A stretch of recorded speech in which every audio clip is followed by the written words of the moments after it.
plastering today. We're gonna hit that sitting room. We've kind of dodged it. We've had a few days off. We've kind of been messing around and other things have got in the way, but we are going to be trying to do the sitting room today with plaster and me and Matt. See you in there. Before we get in and do the plastering, we need to do the drone and have a look at the leaky roof. All right, let's go have a look.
Yeah, but if just I need to be able to kind of turn and not hit it. I see videos of plasterers. They don't have it on a table, they just do it out of a bucket. I know. I think a table is much easier. I think each to their own. You know, when you've done it for me on here, I can then just scoop it. You can clean the bucket. Yeah. You know, we're moving on.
done a couple of walls well, I say a couple of walls. We've kind of done this one and that one into the corner. We've then got the chimney breasts. We've got to fix the corner beadings. And I know a while ago people were saying put corner beadings on. I know. We have done everywhere else. I just forgot when I was doing that bedroom and I'd started. I didn't have any here, so we couldn't do it. That's the only reason. Stupidity. But now we're just about to tackle the kind of the big sitting room wall over here. Matthew's just putting a dousing of PVA on. As I say, I'm guessing it helps the stickiness. It stops maybe the plaster just getting sucked in a bit too quickly. I'm not entirely sure, but he's managing to flick the far wall with it. Really getting this everywhere, yeah. It is so hard to do. As you do it and you flick the brush, it just coats over here. So as you can see, I don't know if you can see on that wall, but that wall doesn't need painting with PVA because it's already splattered. But he's good. Look at him. PVA. Oh, he's going to have to mix up some more. But we're getting there, folks. This is quite a big job. It's quite an effort job. And I'm looking at the ceiling, and the ceiling is,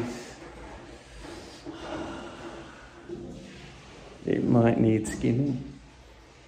It's got a lot of the glue. Do you remember the polystyrene tiles that we had up here that were kind of stuck on? You can see there's some faint lines where they drew some diagonals, which I think was when they were fitting them.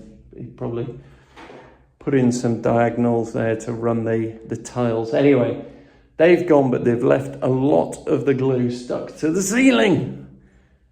And depending on whether that comes off with a scraper, that'll determine whether I need to skim it. Now, I hate doing ceilings because my shoulder above my head is not good. We'll see. We'll see what we can get away with and stuff. I mean, I never said it was the perfect house. I said it was the dream house. If your dream was a house that kind of had a few things that maybe aren't perfection, that's the sort of dream we're talking about. But Matthew's going to do the rest of it. You'll see it on us going, we'll have a chat when we've done it.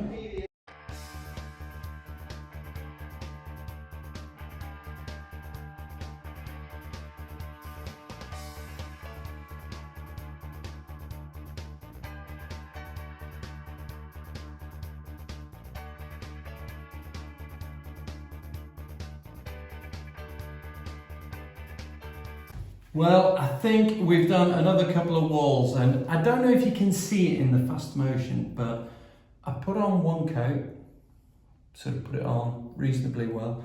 I then come around and put a second coat on, a second skim, and then what I do is I go around with a wet brush, and I keep this wet, and then you put it on, and what you do is, as it goes harder, you can do this thing called polishing, and you just kind of smooth off the excess. So you'll see me scoop it, and then I'm always scooping it into the water and maybe flicking water onto the plaster to get it going. And then you'll find it gets harder and harder and harder, even though it's still damp.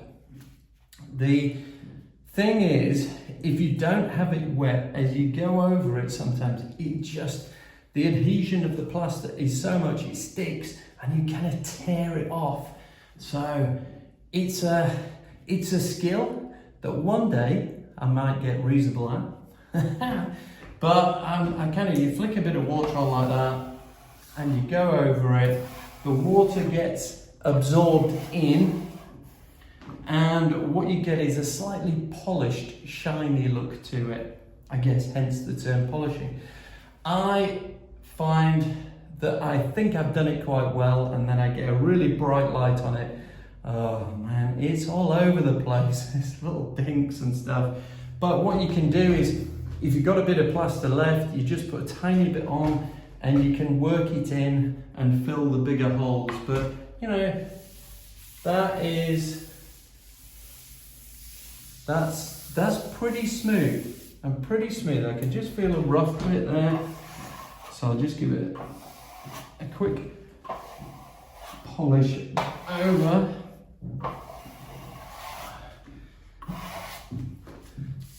Yeah, it's clever. It's amazing stuff.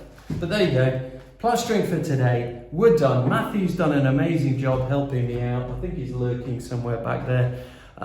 It makes it so much easier when someone is mixing and cleaning and sorting it out. It's brilliant having help, and he's a great help. So we will both see you again soon, as we probably do something that if I say we're going to do it now, we never will. So there we go. We will see you soon as we, come on, escape to the dream house. Oh yeah.